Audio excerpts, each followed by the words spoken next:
तो सुमित, आपका बहुत बहुत स्वागत है हमारे चैनल एचू सीकर पर।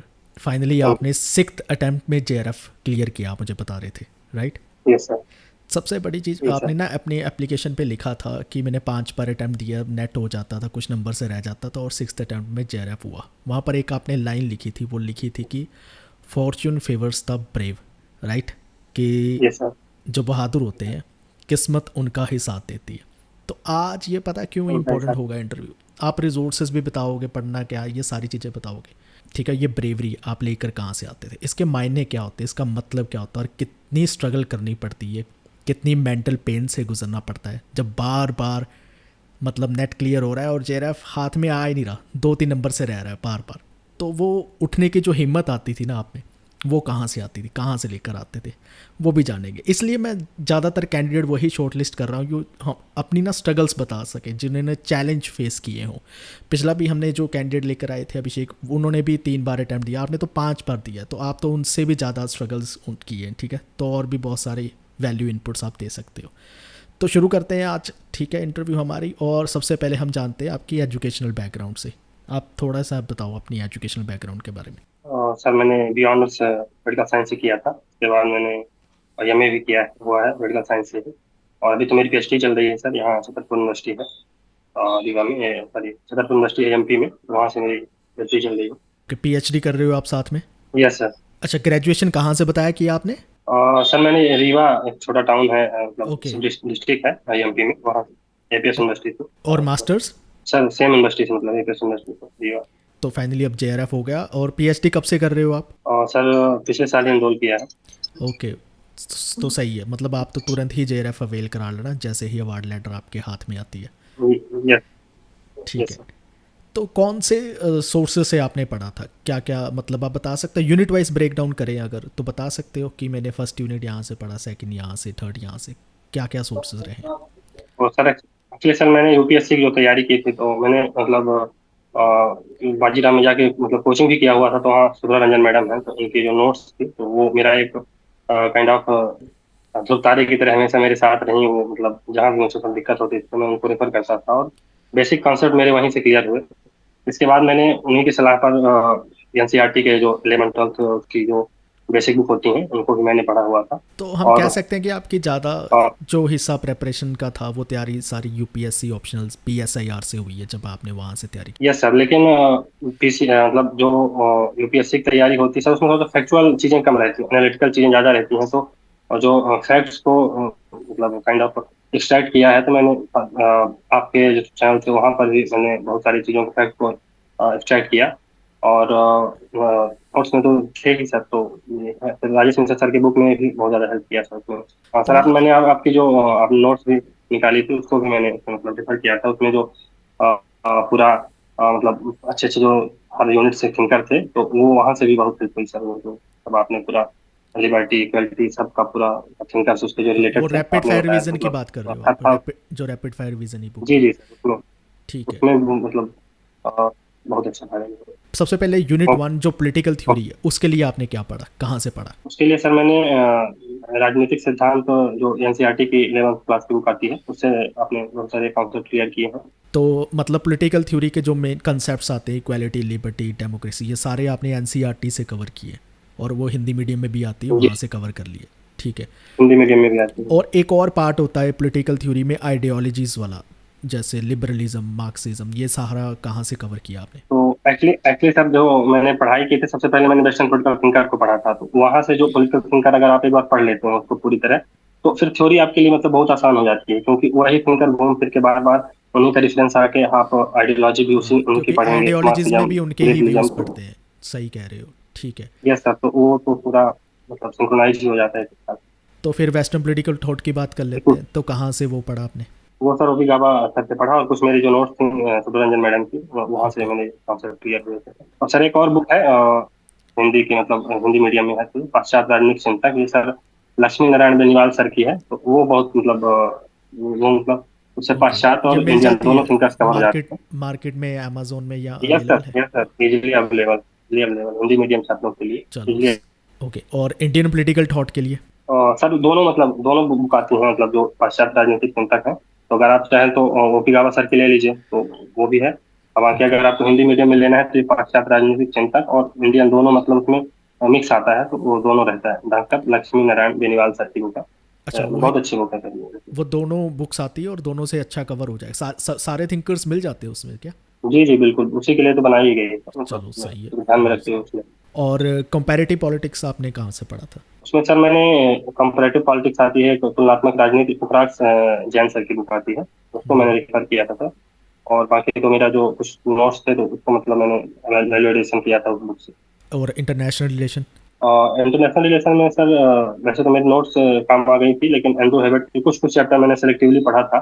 फॉर एग्जांपल वो जो इंटरनेशनल रिलेशन में जो थ्योरीज होती हैं, इडियलिज्म, आइडियल और आइडियलिज्म, उनके बारे में थोड़ा सा काम करें। सही, जो हेवुड की ग्लोबल पॉलिटिक्स आती वहाँ से पढ़ लिया। और यस। इंडियन फॉरेन पॉलिसी कैसे कवर करते थे आप? मैं आमतौर पे तो सर वीडियो से ही मतलब ज्यादातर करता था, क्योंकि उसमें कंस्टेंटली आपको रिवाइज करना पड़ता है, मतलब अपडेट करना पड़ता है। जो और जो क्वेश्चन भी आए हैं, नेचर भी ऐसा हो गया है कि अब दो चार क्वेश्चन तो करंट अफेयर से ही आते हैं, तो तो उसको स्टूडेंट को कुछ एक बार बता दो, बेसिक कोई कॉन्सेप्ट कोई अगर किसी भी सोर्स बुक से आप। कि कौन सी वीडियोस देखते थे इंडियन फॉरेन पॉलिसी के लिए, कोई चैनल के नाम बता दो अगर यूट्यूब्स देखते। सर एक सार सक्सेस करके चैनल है यूट्यूब में, और उनके वीडियो फॉरेन पॉलिसी के बने हुए हैं सर, बहुत अच्छा, मतलब उन्होंने पूरा कवर किया हुआ है। वहां से मैंने थोड़ा सा कंटेंट लिया। और इसके अलावा? उसके अलावा सर वही राजेश मिश्रा सर की बुक थी, तो उसमें तो पूरा मतलब अच्छे से बताया ही गया था। तो जो 2019 के पहले की जो घटनाक्रम थे उसको वहां से पढ़ा था, और उसके बाद जो अपडेशन था तो वहां से हो गया था। और इंडियन पॉलिटी के लिए लक्ष्मीकांत, या इससे अलावा भी कुछ? इंडियन इंडियन पॉलिटी के लिए तो इसमें काम हाँ, करूंगा। वो तो बाइबल ही है, ठीक है, इंडियन पॉलिटी के लिए। और इसके अलावा आती है फिर अगला unit, political process in India.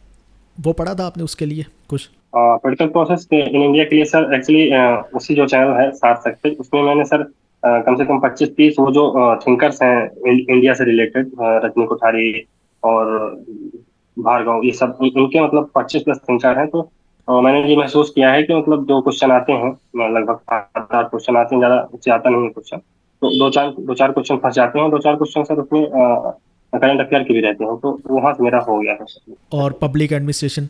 Public admission में सर आपके जो चैनल में वीडियो चले थे उसको मैंने देखा था, तो उसके ऊपर राजेश मिश्रा सर की बुक से वैल्यूडेशन किया था, मतलब कुछ जो पेपर पैटर्न देखते हुए उस हिसाब से थोड़ा सा वैल्यूडेशन किया था उसमें। जी। और last unit, governance and public policy. और सर अगर आपने पब्लिक सॉरी मतलब इंडियन पॉलिटी अच्छे से की है, तो सर उसमें मुझे नहीं लगता कि उसके के लिए कोई बुक रेफर करने की जरूरत है, क्योंकि आरटीआई और ये जो चीजें सब रहती हैं, सेशन चार्टर ये वगैरह, तो उसी में अपन पढ़ ही लेते हैं इंडियन पॉलिटी में। थोड़ी बहुत चीजें हैं स्कीम्स की, तो उसको तो करंट अफेयर है, उसको तो आपको किसी भी सोर्स से मिल जाएगा। जैसे आपने जो रैपिड रिवीजन चलाया था उसमें बहुत सारी स्कीम डायरेक्टली पोस्ट गई, तो उसका तो करंट अफेयर है सीधा ही, वहीं से पोस्ट करना। जी जी। और आप कोई मॉक टेस्ट या पी वाई क्यू सॉल्व करते थे?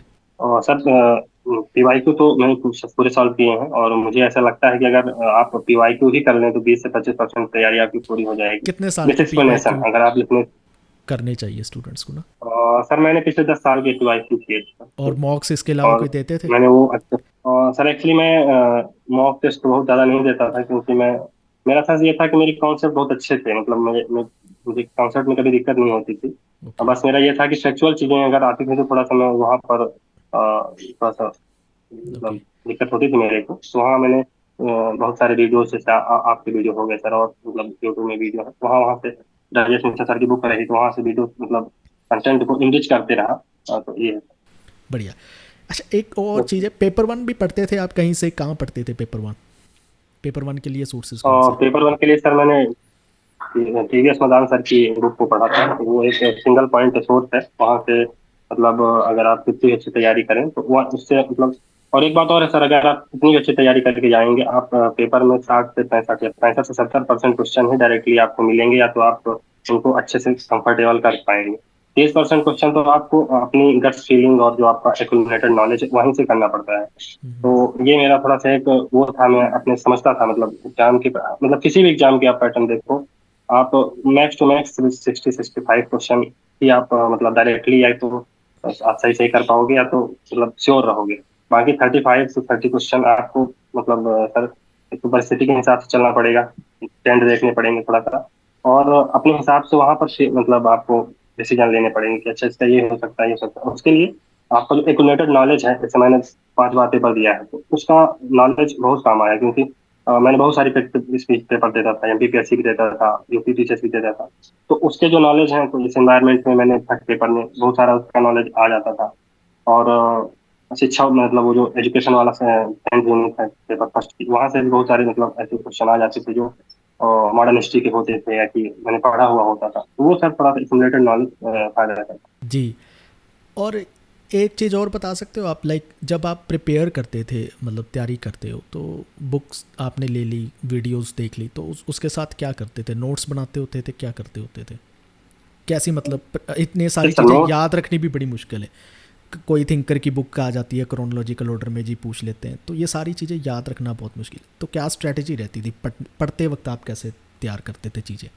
सर एक्चुअली मैंने मतलब कम से कम 50-60 थिंकरों का, उससे शुरू की जो अपने थिंकर थे, मतलब जो यूनिट फर्स्ट सेकंड थर्ड के हैं, उनका मैंने 50-60 थिंकरों की लिस्ट बनाई हुई थी। उनका बकायदा जो जो मतलब जो जितनी मतलब मुझे बुक मिलती थी तो लिख लेता था, जो नई कहीं से मिलती थी, मतलब कहीं मतलब एमसीक्यूज लगाया, कुछ लगाया, तो उनको ऐड करता जाता था।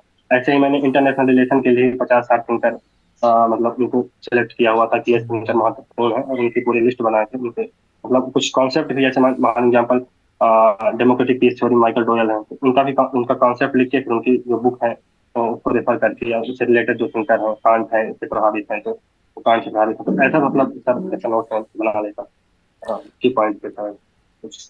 तो मतलब आप रेडी टू 50 लिटरेचर। थिंकर्स निकाल लेते थे जो पहले 2-3 यूनिट के हैं, और उन सभी की जो बुक्स हैं और उनके जो मेन मेन कंसेप्ट हैं यस। उनके नोट्स बनाते जाते, और कहीं से कुछ नई चीज़ पता लिखती है तो उसी थिंकर में जाकर वहाँ पर लिख दिया कि ये थिंकर ने ये बात कही है या ये बुक का नाम है। सिमिलरली आपने यस सर, इंटरनेशनल क्योंकि रिलेशंस के लिए भी यही किया। ठीक है, तो कम से कम 100 यस सर। थिंकर की लिस्ट आपके पास तैयार थी कि इनमें से अगर कोई क्वेश्चन आएगा यस किसी थिंकर बिल्कुल का, कोई सर। बुक पूछ लिया, कंसेप्ट पूछ लिया, तो मुझे फटाफट पता चल जाएगा ये यही है। तो आपके अपना जो नोट्स थे वो बहुत इंपॉर्टेंट थे आपकी तैयारी के लिए, जो आपने मेहनत से तैयार किए हैं सारे, रिसर्च करके ढूंढ के चीज़ों को। और मैंने महसूस किया है सर कि जो मतलब यूजीसी के पेपर होता है, उसमें सर 20 से 25 क्वेश्चन थिंकर बेस्ड ही रहते हैं। मतलब अगर आपने 100, आप 120 तक भी जा सकते हैं थिंकर में, कुछ रैंडम थिंकर पूछ लेता है। लेकिन अगर कोई कठिन क्वेश्चन है तो वो तो सबके लिए कठिन है। लेकिन अगर आप 100-120 क्वेश्चन के मतलब पूरे मतलब तीनों यूनिट से आपके पास रैपिड फायर रिवीजन के मतलब नोट्स है, तो वो बहुत हेल्प करती है सर। मतलब बार बार आप उसको अगर दोहराते हैं तो सीधे सीधे क्वेश्चन आ जाते हैं, मतलब पूरे उसी पे आ जाता है। ओके। तो मतलब 100 से 130 थिंकर आप जो कहते हो उसकी लिस्ट होनी चाहिए, वही रिपीट होते रहते हैं। कुछ आ थिंकर होते हैं जो नए कभी कभी पूछ लेता है। ठीक है, एनटीए। यस जी। सर। एक और चीज़ आपसे पूछना चाहता हूँ, आप जब एग्ज़ाम देने जाते हो तो उस टाइम पर लाइक आपका क्या माइंडसेट रहता है? कैसे अटेम्प्ट करते हो एग्ज़ाम को? टाइम मैनेजमेंट वहाँ पर कैसे करते हो? 3 घंटे का एग्ज़ाम होता है, क्या अप्रोच रहती है? सर पहले तो मैं पहले दूसरा अटेम्प्ट दिया था, तो मैं फर्स्ट पेपर कर था। लेकिन फिर मुझे समझ में आ गया कि फर्स्ट पेपर मेरे यहाँ एसओपी नहीं है, तो मैं जब एग्जाम में जाता हूँ सर, तो मैं तो पहले फर्स्ट सेकंड पेपर देखता हूँ, क्योंकि वहाँ पर मेरा मतलब पकड़ है। तो वहाँ पर मैं मतलब ये इंश्योर करता हूँ कि मेरा 70-75 क्वेश्चन अगर यहाँ सही हो गया, फिर वहाँ मेरे को 30 ही क्वेश्चन अगर मतलब मैं सही कर लिया, तब भी अच्छी स्थिति में रहूंगा, तो मतलब आप सबसे पहले ही एवरेज अपना स्कोर। स्ट्रॉन्ग पार्ट पकड़ते हो और उसको सॉल्व यस। करने लगते हो। जब 70-75 आपको लगता है मेरे क्वेश्चन ठीक हो रहे हैं, आप रिलैक्स हो जाते हो और पेपर 1 को बड़े कूल माइंड से आप फिर सॉल्व करते हो, जो आपको डिफ़िकल्ट भी कूल लगता है। माइंड।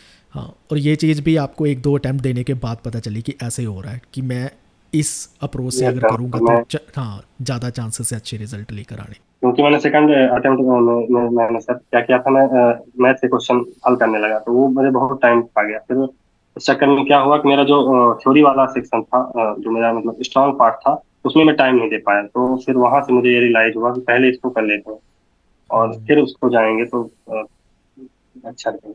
तो चलिए अब मैं उस सवाल पे आता हूँ कि आप कैसे मोटिवेट रहते थे। फॉर्च्यून फेवर्स ब्रेव, वो हमें आप कंप्लीट करके बताइए अब, कि कैसे वो हर बार आप एग्ज़ाम देने जाते थे, रिज़ल्ट देखते थे, आपको पता चलता इस बार भी यार नेट हो गया, जेआरएफ नहीं हुआ, फिर से 2-3 नंबर रह गए।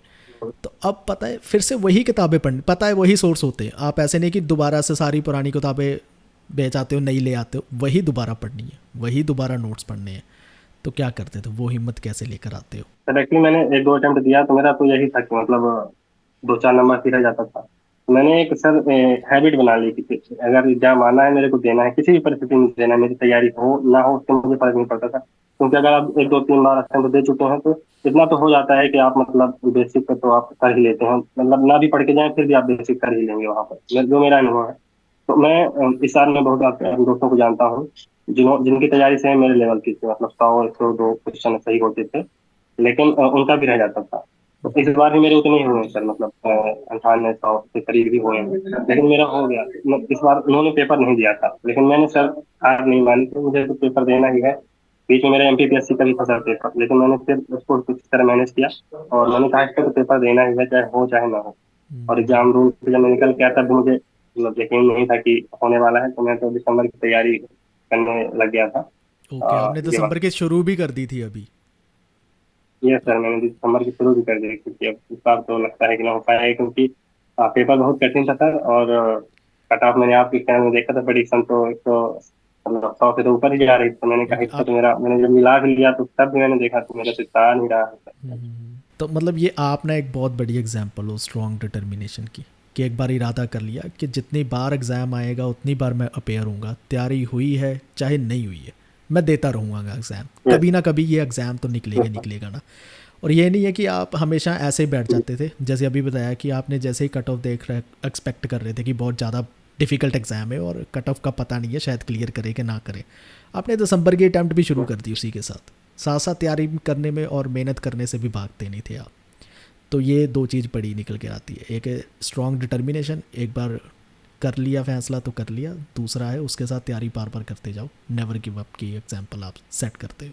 ठीक है, एक और चीज़ मैंने पूछनी थी कि जब 4 5 बार दे दिया आपने और सिर्फ नेट हो रहा है, तो आपके दोस्त घर वाले रिश्तेदार ये सारे देख रहे हैं कि ये लगा हुआ है एक एग्ज़ाम के पीछे, तो कुछ ना कुछ बातें भी सुनने को मिल सकती है, आई एम श्योर मिलती ही होंगी कहीं ना कहीं से कुछ बातें, है ना? तो उन सब चीज़ों से आप क्या करते थे?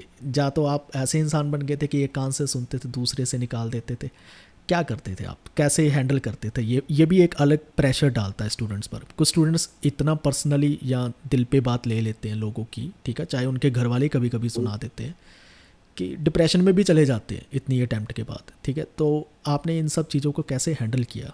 ये बहुत इंपॉर्टेंट है, अगर मैसेज देना चाहो स्टूडेंट को कुछ, क्या करना चाहिए ऐसी परिस्थितियों में?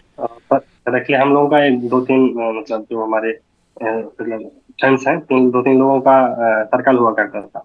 जब भी कोई बात होती थी, घर की बात है कि कोई भी टेंशन, तो एक दूसरे से मतलब वो कर लेते थे, भाई तुम ऐसा ऐसा ऐसा हो रहा है तो बताओ। तो वो मतलब कोई ना कोई एक कह देता था कि टेंशन लेने की जरूरत नहीं, होगा आगे होगा, तो अभी अभी नहीं होगा तो आगे होगा, या कि हम लोग मतलब फिर कुछ दूसरा बात बात बात करने लगते थे। तो वो जो मोमेंट जो आप बता रहे हैं सर कि ऐसा होता है डिप्रेशन वाला, तो वो थोड़ा सा रिलीज हो जाता था। फिर उसके बाद जब आदमी बैक टू वर्क आता था, तो फिर से ऐसा तो नहीं है मेन घर वाले हैं, तो घर वाले कहीं ना कहीं तो अगर आपको डांटते भी हैं तो सपोर्ट भी करते हैं। तो ऐसा है सर कि मतलब बाहर अगर आदमी आया तो उनको भी लगता है कि मेहनत तो कर ही रहा है, तो थोड़ा सा ये रहता है। तो इस तरह मैं सर इसको डील करता मतलब आपके फ्रेंड का सपोर्ट बहुत बढ़िया था इसमें।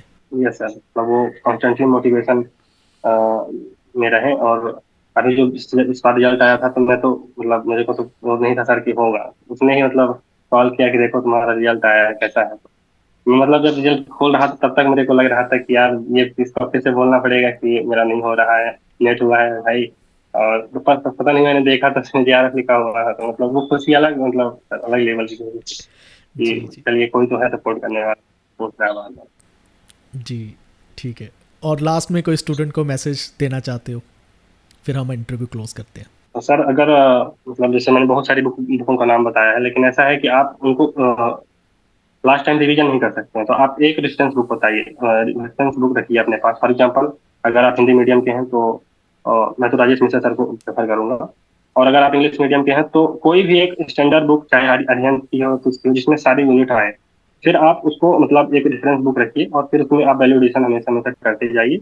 और आप देखेंगे ओवर अ पीरियड टाइम, अगर आपको अभी वो कठिन लग रही है, फॉर एग्जाम्पल अगर बहुत सारे मतलब मेरे फ्रेंड्स हैं उनसे बात हुई कि अजय मिश्रा सर अब तुमने तो कॉन्सेप्ट पढ़ा था इसलिए तुमको सरल लगी, कठिन होगी, लेकिन over a period of time अगर आप सर के जैसे वीडियो है उनको रेफर करें को और थोड़ा सा नॉलेज इनहेंस करते जाओगे, तो वही बुक आपको सरल लगने लगेगी। और एक बुक आपके पास रहेगी तो आपको वैल्यू एडिशन और उसमें कुछ ऐड करना होगा तो सरल रहेगा। स्कैटर्ड अगर नॉलेज रहेगा तो फिर वो लास्ट टाइम पे रिवीजन नहीं हो पाएगा। ये मेरा मतलब कहना है। ठीक है, ये भी एडवाइस ठीक है।